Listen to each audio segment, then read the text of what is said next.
तो आज क्वेटा ग्लैडिएटर्स ने अपनी फतह दर्ज कर ली है और पॉइंट्स टेबल की सिचुएशन बड़ी ज़बरदस्त हो गई है। ऑल्दो के मुल्तान इस वक्त बहुत ही ऊपर है और नीचे से जो टीमें दो टॉप कर रही हैं वो नीचे इस वक्त वहीं पाताल में ही खड़ी रहेंगी। ये आपके सामने, ये आपके सामने और ये पॉइंट्स टेबल दूर से जाए अफार भाई हाथ हिला रहे हैं। भाई अब मैंने आपसे पूछना भी था कि ये अच्छा करते करते शामिल हुसैन कहाँ चला गया, क्यों है, क्या है मसला, क्या है, जरा ये भी बता दे। क्वेटा जीत तो गया है लेकिन फिर अंदर खबर आजकल पूछ नहीं रहे ना, मैं जबरदस्ती हाथ उठाया, मैं आज मैं अंदर खबर दूंगा, आने तो दें। अच्छा खैर ये मजाक की बात थी। शामिल हुसैन वाज बिट अनवेल, उनकी टीम मैनेजमेंट से मुझे किसी ने कंफर्म किया कि ही वाज बिट अनवेल, लेकिन अब वो पहले से बेहतर महसूस कर रहे हैं, तो ये रीज़न था उनके आज ना खेलने का। दूसरा, नसीम शाह का फिटनेस टेस्ट 15 या 16 तारीख को लिया जाएगा, वो भी स्क्वाड के साथ हैं।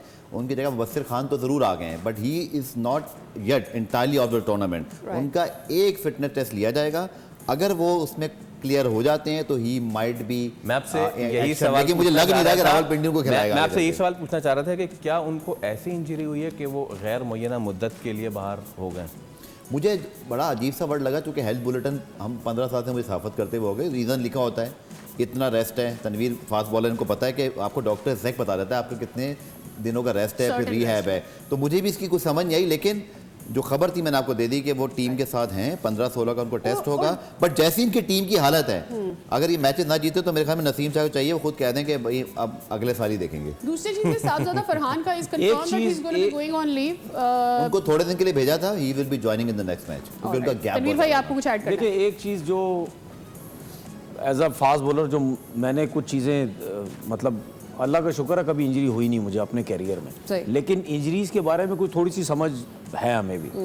अगर रिब इंजरी किसी को होती है, अगर होती है किसी को, तो मैंने ये देखा कि अगले मैच में नसीम शाह नहीं खेला, लेकिन वो किसी ट्रेनर के साथ या किसी डॉक्टर के साथ हल्की हल्की सी जॉग करता हुआ मुझे नज़र आया।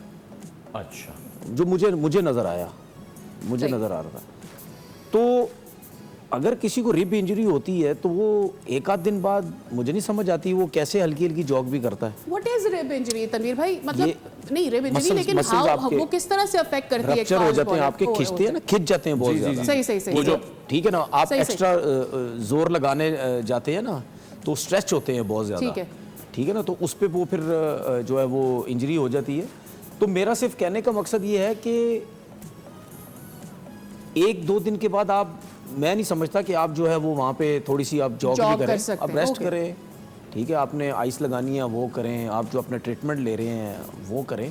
मुझे नहीं लगता कि ये इस किस्म की आपको चीज़ें करनी चाहिए कि आप हल्की हल्की जॉग भी कर रहे हैं, वो नहीं होनी चाहिए। भाई ये तो हमारा खासा रहा है, बॉलर इंजर्ड होता है उसको कहते हैं साल भर आप रेस्ट करें, वो 6 महीने बाद ऑस्ट्रेलिया में वर्ल्ड कप खेलने। देखिए एक मिनट तनवीर भाई, खुद भी तो नसीब ने सबक ले लिया होगा, उसकी जो शोल्डर इंजरी थी जिस तरह से उसका ट्रीटमेंट ऑलरेडी हुआ था, शोल्डर इंजरी का सबक लिया होगा। नहीं, उस पर भी उसकी वो इंजरी खराब हो गई थी just because they asked him to play over and over again. तो मेरे ख्याल में एक प्लेयर इतना जब पुराना हो जाता है उसको खुद भी थोड़ी सी नॉलेज आ जाती है कि उसकी अपनी इंजरी किस तरह से हमारे लड़कों को इंजरीज क्यों होती हैं,